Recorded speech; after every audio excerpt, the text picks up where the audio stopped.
Eu me recordo, doutor Anderson, que numa das conversas que a gente teve lá no Ministério Público, o senhor disse que esteve já com alguns advogados que prestavam serviço para a seguradora líder, nos escritórios deles mesmo. Sim. Confirma, o senhor se lembra quais são esses advogados? Inclusive, dois eu rolei como testemunha aí. Inclusive, o Marcelo Davolei, que é diretor da seguradora, também esteve presente com a gente aqui em Montes Claros, numa reunião marcada pelo doutor Euler de Moura Soares Filhos, do escritório Pinto Soares, e tentou a composição do mutirão, que inclusive o único que se recusou foi Danilo Campos, que tem um ofício arquivado aqui no Fórum, pela direção do Fórum, subscrito por todos os juízes. Marcelo Davolei esteve em Montes Claros, nos chamou lá na OAB. Então, o presidente da OAB, eu não lembro quem era, Afonso na época era vice-presidente da OAB, Afonso na época era vice-presidente da OAB, chegou Marcelo Davolei, Euler de Moura Soares Filho, tanto que eu rolei ali como testemunha, Euler de Moura Soares Filho, nos chamou eu como advogado, chamou um monte de advogado, porque aqui no DPVAT Montes Claros tem dezenas de advogados que fazem essa mesma atuação que a gente faz, inclusive até hoje. Aí chamou diversos advogados, teve essa reunião, aí da reunião eu vim embora, eles vieram para o fórum. Eu não sei quem era o diretor na época, mas teve um ofício solicitando a realização desse mutirão, partindo inclusive da seguradora, e ficou nisso aí. Eu me lembro que o senhor disse que teve uma reunião, salvo engano, no Rio de Janeiro, não sei se foi em Brasília, na qual o senhor disse que o próprio escritório da seguradora, que já tem interesse da seguradora ali, incentivando o escritório do senhor a entrar com mais e mais ações contra a seguradora ali. Não foi o próprio escritório, não. Eles incentivam todos os escritórios a entrar com ação. O senhor se lembra quem é? Onde foi essa reunião? É no escritório do Sérgio Bermudes, lá no Rio de Janeiro, na praça 15 de novembro. E foi com o próprio Sérgio Bermudes essa reunião? Não, foi com outra supervisão que eu rolei como testemunha, Gustavo Viana e Pedro Almeida. Então, o Gustavo Viana e Pedro Almeida, eles eram os funcionários do escritório? Na minha defesa, então, os e-mails que ele encaminha para mim, as propostas de acordo e a marcação das perícias médicas, tem todos os e-mails, e deve ter mais de 100 e-mails. Doutor Anderson, o senhor distribuiu... A conversa foi formal no escritório deles, tive lá pessoalmente. E eles incentivando a entrar com ações... Você pode entrar com ação e tal, não sei o que, falaram.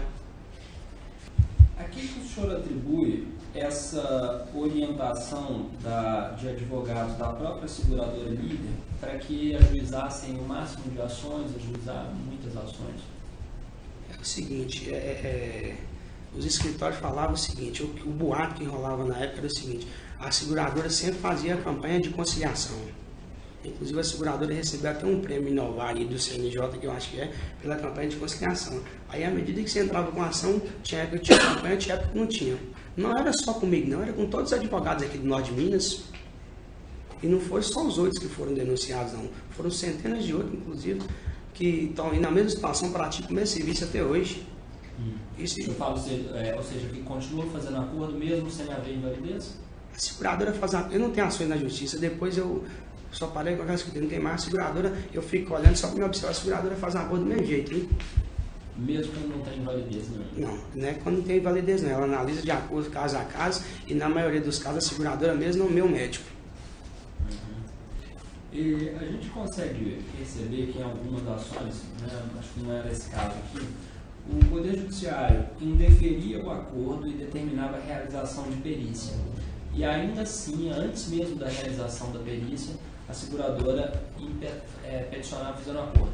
Isso aí era... Deixa eu só terminar aqui. Em outros casos, o juiz determinava a realização de perícia, a perícia constatava que não havia invalidez e ainda assim a seguradora fazia o acordo. O que você atribui isso? Era o seguinte, a seguradora ela fazia a proposta de acordo. Eu, na condição de advogado, eu analisava se teria ou não plausibilidade e se teria algum retorno, na minha condição de advogado. Aí o acordo era apresentado nos autos. Os acordos, 100% das vezes, partiam de iniciativa da seguradora. Os e-mails estão aí comprovando isso, partiam de iniciativa. E a seguradora determinava o pagamento 20 dias após o protocolo. Aí tinha ocasiões em que o juiz não tinha apreciado a homologação e já havia feito o pagamento. Aí depois era que não homologava e determinava a realização de perícia. Isso acontecia na 5ª Vara Civil e, ocasionalmente, na 3ª Vara Civil. Nas outras varas homologava normalmente.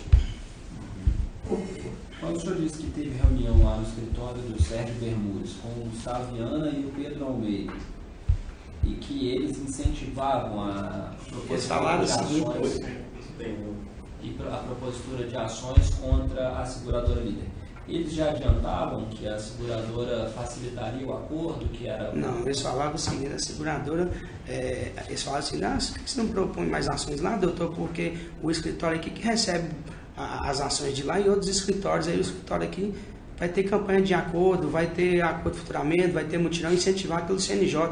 Eu só falava que a gente isso, se quisesse propor mais ações e que poderia ter campanhas futuras. Essa perícia, então, sendo realizada, seria uma forma de você se resguardar por completo. Comprovar o fato que está relatado na inicial de acordo com os documentos que foram apresentados pelo cliente. Porém, a perícia, a seguradora ofereceu o acordo antes da perícia, eventualmente não acontecia. Antes da perícia, ou então com algumas perícias realizadas pela própria seguradora. E nessa época, a seguradora oferecia acordo sem levar em consideração as perícias, porque já tinha um reconhecimento administrativo do pagamento. E quando tinha um reconhecimento administrativo do pagamento, e antes da medida provisória 341, a maioria dos tribunais de Minas Gerais condenava a seguradora ao pagamento total.